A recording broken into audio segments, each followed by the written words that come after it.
यही पार गंगा रे वही पार यमुना, यही पार गंगा रे वही पार यमुना। हर बिचावा में बलुआ के रेत रे ललनवा, हर बिचावा में बलुआ के रेत रे ललनवा।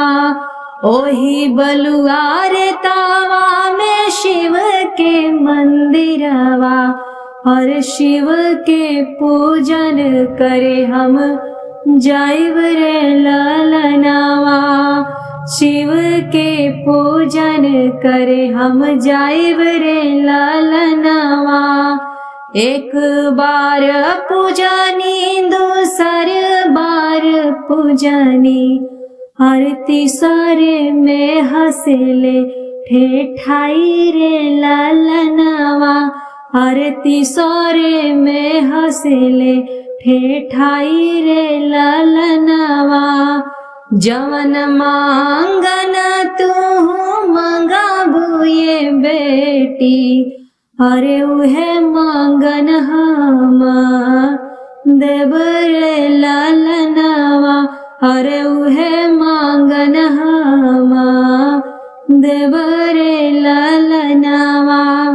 अपना के मांगी प्रभु जी भरा मांग सिंदूरा, अरे सजना अमर होए जाए रे ललनवा। अरे सजना अमर होई जाए रे ललनवा। एही पार गंगा रे वही पार यमुना, हर बिचावा में बलुआ के रेत रे ललनवा। हर बिचावा में बलुआ के रेत रे ललनवा। हर बिचावा में बलुआ के रेत रे ललनवा।